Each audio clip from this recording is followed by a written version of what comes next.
নমস্কার।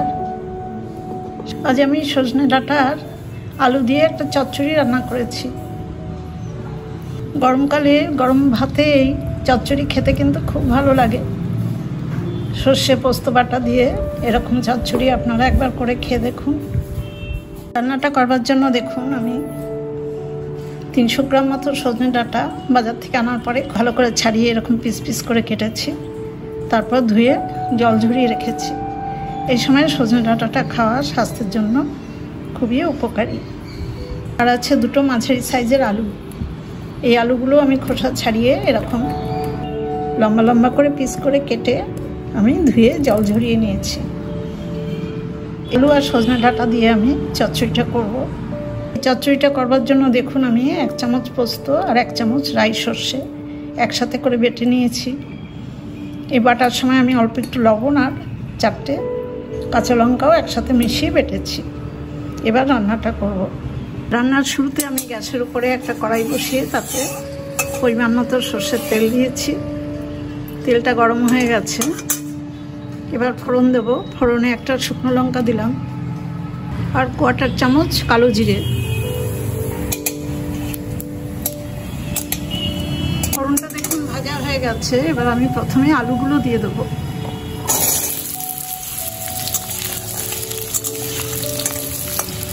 আলুতে অল্প একটু লবণ দিলাম, 1/4 চামচের কম। লবণের সাথে আলুটা আমি ভালো করে ভেজে নেব। মিডিয়াম ফ্লেমে আলুটা 2-3 মিনিট ভেজে নেওয়ার পর আমি সজনে ডাঁটাগুলো দিয়ে দেব।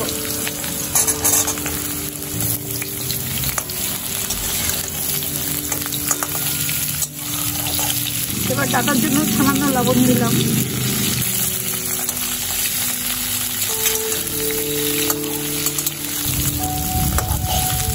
আলু আর ডাঁটা দেখুন একসাথে করে খুব ভালো করে ভেজে নিলাম।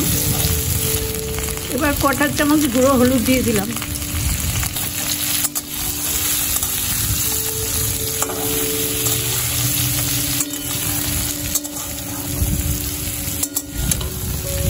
হলুদটাও খুব ভালো করে মিশিয়ে দিয়েছি। এবার অল্প করে জল দেব।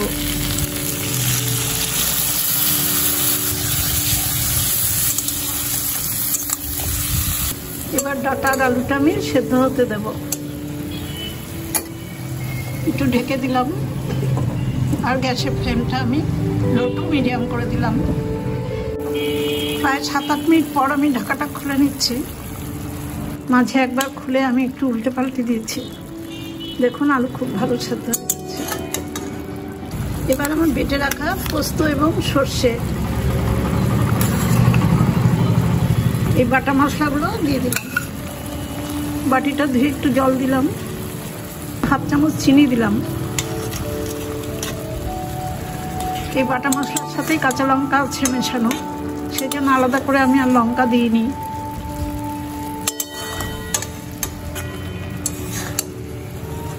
সর্ষে পোস্ত বাটাটা কিন্তু আমি আগে মিশাইনি, পরে মিশালে টেস্টটা বেশি ভালো হয়। মশলার গন্ধ ঝাল সব ভালো থাকে।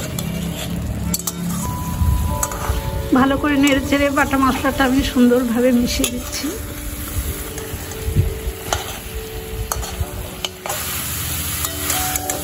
রান্নাটা কিন্তু একদমই হয়ে গেছে, নিচে আর কোনো জল নেই। রান্নাটা চচ্চড়ি হচ্ছে, এই জন্য রান্নাটা শুকনোই থাকবে। সবশেষে আমি আবার 1 চামচ কাঁচা সর্ষের তেল দিলাম।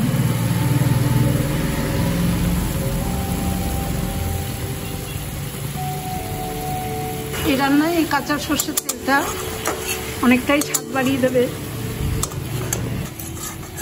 এবার গ্যাসের ফ্লেমটা অফ করে দিয়ে আমি আমার এই চচ্চড়ি রান্নাটা একটা প্লেটে সার্ভ করে দেব। চচ্চড়িটা আমি একটা প্লেটে নামিয়ে নিচ্ছি।